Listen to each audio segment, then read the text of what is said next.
ಇನ್ನು ಐಟಿ ದಾಳಿ ಆದ್ಮೇಲೆ ಸಚಿವ ಪುಟ್ಟರಾಜು ಅವರ ನಿವಾಸದ ಮೇಲೂ ಕೂಡ ದಾಳಿ ಆಯ್ತು. ಇದಾದ್ಮೇಲೆ ಮೊದಲ ಬಾರಿಗೆ ನ್ಯೂಸ್ 18 ಕನ್ನಡದ ಜೊತೆ ಮಾತನಾಡಿದ್ರು. ಅವ್ರು ಏನ್ ಮಾತನಾಡಿದ್ರು ನಮ್ಮ ಪ್ರತಿನಿಧಿ ರಾಘವೇಂದ್ರ ಜೊತೆ ನೋಡೋಣ. ಏನು ನಿನ್ನೆ ದಿನ ಸಿಎಂ ರವರು ಒಂದು ಹೇಳಿಕೆಯನ್ನು ಕೊಟ್ಟಿದ್ರು. ನಾಳೆ ಬೆಳಿಗ್ಗೆ 5 ಗಂಟೆಗೆ ಐಟಿ ರೈಡ್ ಆಗುತ್ತೆ ಅಂತ ಹೇಳಿ. ಅದೇ ರೀತಿ ಕೂಡ ಈಗ ಮಂಡ್ಯ ಜಿಲ್ಲಾ ಉಸ್ತುವಾರಿ ಸಚಿವರಾದ ಪುಟ್ಟರಾಜು ಮನೆ ಮೇಲೆ ಕೂಡ ಐಟಿ ರೈಡ್ ಆಗಿದೆ. ಬನ್ನಿ ಅವರನ್ನೇ ಮಾತಾಡ್ಸೋಣ. ಇದು ಯಾವ ರೀತಿ ಆಯಿತು ಮತ್ತೆ ಹೀಗೆಲ್ಲ ನಡೀತು, ಇದರ ಹಿಂದೆ ರಾಜಕೀಯ ಪ್ರೇರಿತ ಇದೀನಿ ಅದರ ಬಗ್ಗೆ ಮಾತಾಡ್ಸೋಣ. ಸರ್ ನಮಸ್ತೆ ಸರ್. ನಿನ್ನೆ ಸಿಎಂ ರವರು ಒಂದು ಹೇಳಿಕೆಯನ್ನು ಕೊಡಿದ್ರೆ ಆ ಹೇಳಿಕೆ ಬೆನ್ನಲ್ಲೇ ಮಧ್ಯರಾತ್ರಿನೇ ಕೂಡ ಕೆಲವೊಂದು ಮನೆಗಳ ಐಟಿ ರೈಡ್ ಆಗುತ್ತೆ. ಜೊತೆಗೆ ಈಗ ನಿಮ್ಮ ಮನೆ ಮೇಲೂ ಕೂಡ ಬೆಳಗಿನ ಜಾವ ಐಟಿ ರೈಡ್ ಆಗಿದೆ. ಏನು ಅನ್ಸುತ್ತೆ ಸರ್? ಅದು 100ಕ್ಕೆ 100 ರಾಜಕೀಯ ಪ್ರೇರಿತವಾದಂಥ ಇದು ಐಟಿ ದಾಳಿ ಅಂತಕ್ಕಂಥದ್ದನ್ನ ಈಗಾಗಲೇ ಸ್ಪಷ್ಟಪಡಿಸಿದ್ದೀನಿ. ಈಗಲೂ ಹೇಳ್ತಾ ಇದ್ದೀನಿ, ಇದರಿಂದ ನಮ್ಮನ್ನು ಕಟ್ಟಾಕ್ಬೋದು ಅಂತೇಳಿ ಬಿಜೆಪಿಯ ನಾಯಕರುಗಳು ಏನು ಇವತ್ತು ಬೆಂಬಲ ಕೊಟ್ಟಿದ್ದಾರೆ ಇಂಡಿಪೆಂಡೆಂಟ್ ಅಭ್ಯರ್ಥಿಗೆ, ಇದರಿಂದ ಭಾವಿಸಿದರೆ ಅವ್ರ ಭ್ರಮೆ ಅಷ್ಟೇ.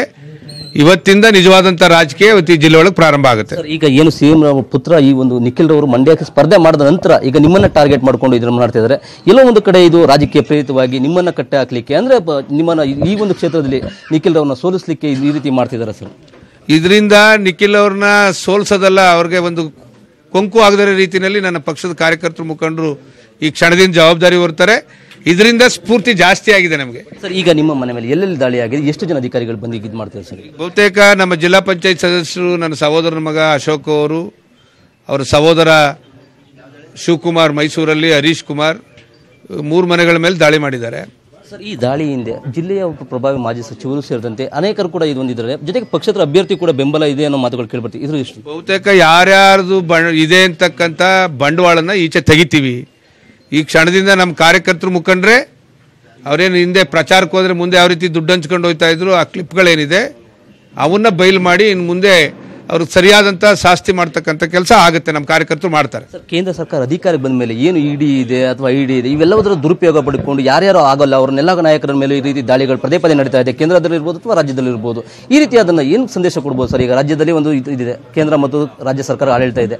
ಈ ರೀತಿಯಾದಾಗೆಲ್ಲ ಒಂದು ಕಡೆ ಸಂವಿಧಾನದಕ್ಕೆ ಬರ್ಬೋದಾ ಇದು ವ್ಯವಸ್ಥೆಗೆ? ಐಟಿ ಮುಖ್ಯಸ್ಥರು ಏನಿದ್ದಾರೆ ಅವರು ಭಾರತೀಯ ರಾಷ್ಟ್ರೀಯ ಜನತಾ ಪಾರ್ಟಿ ಅಧ್ಯಕ್ಷರ ಕೈಗೊಂಬೆಯಾಗಿ ಕೆಲಸ ಮಾಡ್ತಾ ಇದ್ದಾರೆ. ಈ ಬಂಡವಾಳ ನಡೆಯೋದಿಲ್ಲ. ಇದು ಮುಂದಿನ ದಿನಗಳಲ್ಲಿ ಈ ರಾಜ್ಯದ ಜನ ಸರಿಯಾದಂಥ ಪಾಠವನ್ನು ಬಿಜೆಪಿಗೆ ಕಲಿಸ್ತಾರೆ ಅಂತಕ್ಕಂಥದ್ದನ್ನ ಹೇಳಲಿಕ್ಕೆ ಬಯಸ್ತಾ ಇದ್ದಾರೆ. ಈ ಒಕ್ಕೂಟ ವ್ಯವಸ್ಥೆಯಲ್ಲಿ ಈ ರೀತಿಯಾದಾಗ ರಾಜ್ಯ ಮತ್ತು ಕೇಂದ್ರಗಳ ನಡುವೆ ಸಮನ್ವಯ ಒಂದು ಕಟ್ಟಾಗುವಂಥ ಸಾಧ್ಯತೆಗಳಿರುತ್ತೆ. ಇದ್ರ ಬಗ್ಗೆ ಹೇಳಿದ್ದಾರೆ. ಈಗ ಪಶ್ಚಿಮ ಬಂಗಾಳದವರು ಅದೇ ರೀತಿ ಆಯಿತು, ಆ ರೀತಿ ಏನಾರು ಆಗ್ಬೋದು? ಈಗ ಆ ಥರದ ಯಾವುದೇ ನಡವಳಿಕೆ ನಡೆಸಲಿಕ್ಕೆ ಸಾಧ್ಯ ಇಲ್ಲ. ಆ ಕಾರಣದಿಂದ ಇದರಿಂದ ಏನಾದರೂ ಬಿಜೆಪಿಯವರು JDSನ ಹಿಡಿದು ಕಟ್ಟಾಕ್ಬೋದು ಅಂತ ತಿಳ್ಕೊಂಡಿದ್ದಾರೆ. ಅವ್ರ ಭ್ರಮೆ ಅಷ್ಟೇ. ನಮ್ಮ ಸ್ಪೀಡನ್ನ ಇವತ್ತಿನ ಜಾಸ್ತಿ ಮಾಡಿದ್ದಾರೆ, ಅವ್ರಿಗೆ ಧನ್ಯವಾದ. ಪುಟ್ಟರಾಜು ಸರ್ ಇದರಿಂದ ಏನಾದ್ರು ವಿಚಲಿತರಾಗ್ತಾರ? ನೋಡ್ತಾ ಇದ್ದೀರಲ್ಲ, ಬೆಳಿಗ್ಗೆಯಿಂದ ಆರಾಮಾಗಿ ಕೂತು ನಿಮ್ಮ ಜೊತೆ ಮಾತಾಡ್ತಾ ಇದ್ದೀನಿ. ಯಾವತ್ತು ಕಳೆದ 50-60 ವರ್ಷಗಳಿಂದ ನಮ್ಮ ಅಪ್ಪನ ಕಾಲದಿಂದ ನಾವು ಬಿಸ್ನೆಸ್ ಮಾಡ್ಕೊ ಬಂದಿದ್ದೇವೆ. ಐಟಿಗೆ 5 ರೂಪಾಯಿ ತಗೊಂಡದ್ದು ಲೆಕ್ಕ ಕೊಟ್ಟಿದ್ದೀವಿ, ಖರ್ಚು ಮಾಡೋದು ಲೆಕ್ಕ ತಗೊಂಡು ಕೊಟ್ಟಿದ್ದೀವಿ. ಆ ನಿಟ್ಟಿನಲ್ಲಿ ಐಟಿಗೆ ಮೋಸ ಮಾಡಿ ಬದುಕ್ತಕ್ಕಂಥ ಅಗತ್ಯ ನಮಗಿಲ್ಲ. ಆ ನಿಟ್ಟಿನಲ್ಲಿ ನಮ್ಮ ಬದುಕೆ ಪಾರದರ್ಶಕವಾಗಿದೆ. ಸರ್ ಪುಟ್ಟರಾಜು ಸರ್ ಮನೆ ಮೇಲೆ ದಾಳಿ ಮಾಡಿದ್ಮೇಲೆ ಈಗ ನಿಮ್ಮ ನಾಯಕರು ನಿಮ್ಮ ಬೆನ್ನಿಗೆ ನಿಂತಿದ್ದಾರೆ, ನಿಮ್ಮ ಒಂದು ಈಗ ಯಾವುದೇ ಬೆನ್ನಿಗೆ ನಿಂತುಕೊಳ್ತಕ್ಕಂಥ ಅಗತ್ಯ ಇಲ್ಲ.